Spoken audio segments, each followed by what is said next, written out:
Welcome to Rich Tribe. If you've ever found yourself wondering what are the most popular faith-based ETFs, or how you can actually build lasting wealth without compromising your core values, well, you are exactly in the right place.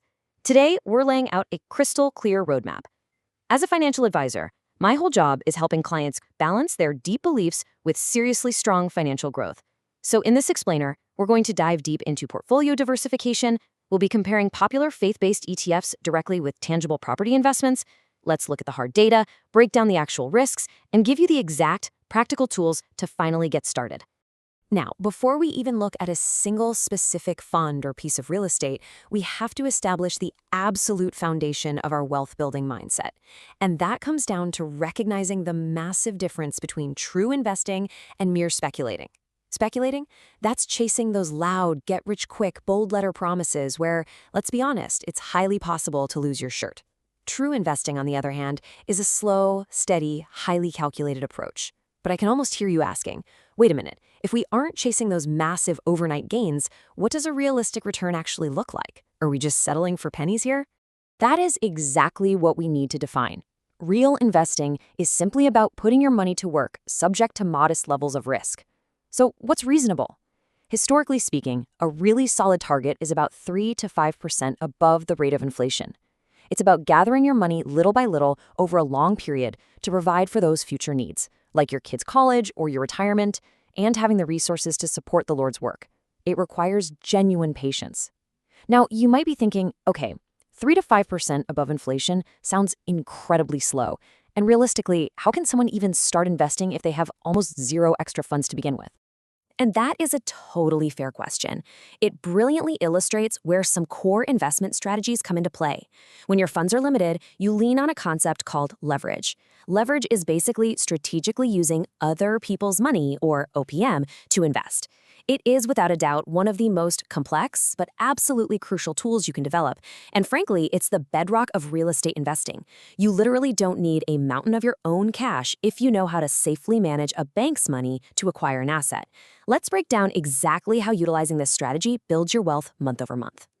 Okay, so once you use leverage to actually acquire an asset, the next thing you must understand is cash flow. Think of cash flow as the money left sitting in your pocket after all your expenses, we're talking the mortgage, taxes, insurance, are totally paid. Let's look at a real-world example from our source data. Say you buy a single-family home for $100,000 and you put 20% down. If you're able to make $200 a month in pure profit from rent after all those expenses, well, doing the basic math, that is $2,400 a year in pure cash flow. Now, you might look at that and say, okay, making $2,400 a year off a $20,000 down payment is a nice little return, but is cash flow the only real benefit of property? Actually, no, not at all. The real magic happens through appreciation, which is simply the tendency for real estate to climb in value over time without you lifting a finger. On that same $100,000 house, assuming an average 3% appreciation, the value climbs to $103,000 in just 1 year. So let's tally that up.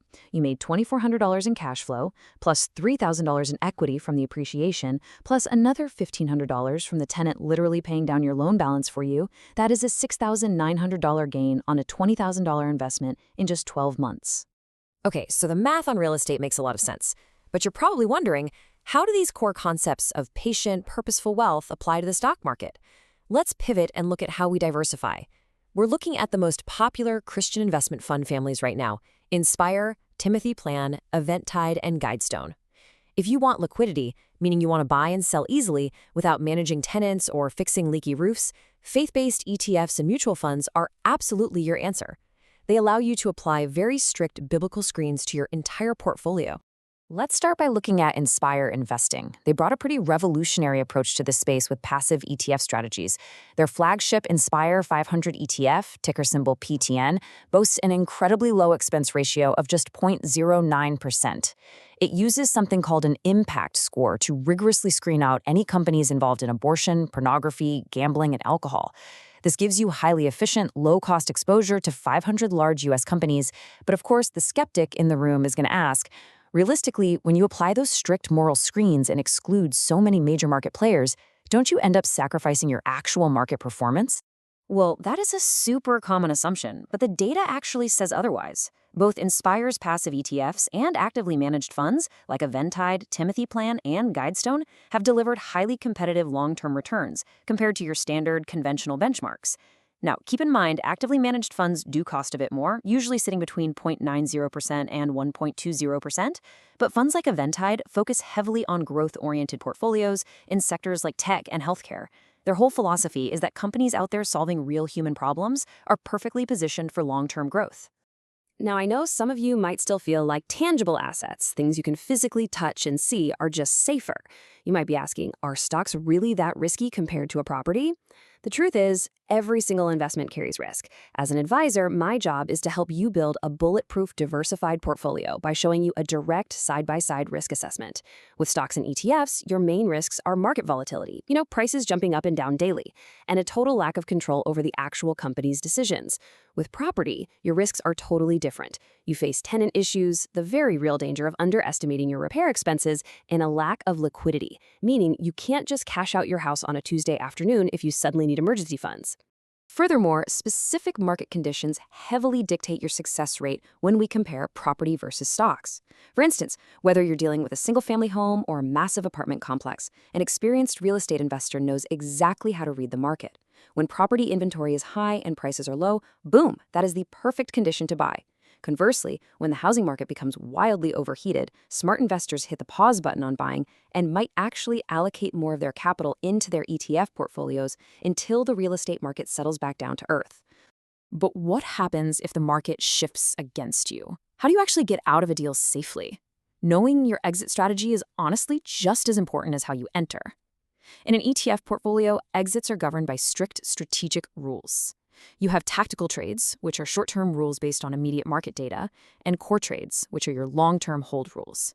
In real estate, your exit strategies might be a traditional sale, maintaining it as a buy and hold rental, or utilizing something called a lease option, where a tenant leases the property with the option to purchase it later. The golden rule here: you must know your exit before you buy. So the absolutely crucial point we're driving home today is captured right here on the screen. Investing is not a get-rich-quick scheme. To succeed with investing, you must stick to your strategy for the long term. Whether you're picking the Inspire 500 ETF or buying a brick duplex down the street, patience is literally a fruit of the spirit, and it is highly, highly productive for your wealth. Now, we are just about to cover the exact step-by-step checklist you need to take to get started today. But before we do, please subscribe to Rick Tribe channel, like, comment, and share. It really helps us bring more of this vital, faith-aligned financial education directly to you. All right, let's get you moving. Here is your essential, no-nonsense starter checklist for beginning your investment journey. Step 1. Avoid analysis paralysis. Don't try to learn every single thing at once, or you'll never start. Step 2. Look at what you already have. Learn exactly what investments are available inside your employer's 401k plan. Step 3. Find a mentor. Surround yourself with successful investors, honestly, even if it means working for them for free on the weekends just to learn the ropes. And step 4, set proper criteria. Never, ever buy an asset based on what it might be worth someday. Buy based on what it is worth today. We have covered a ton of ground in this explainer. We've talked about the slow, steady power of patient capital. We've explored how leverage and cash flow build tangible, real-world wealth in real estate, and how low-cost, faith-based ETFs like PTL, along with growth funds like Eventide, can keep your portfolio liquid and perfectly aligned with your biblical values. The roadmap is right here in your hands, and the market is out there waiting. So looking at your own personal financial goals and the specific risks we've outlined today, I want to leave you with this final provocative thought. How will you allocate your first investment?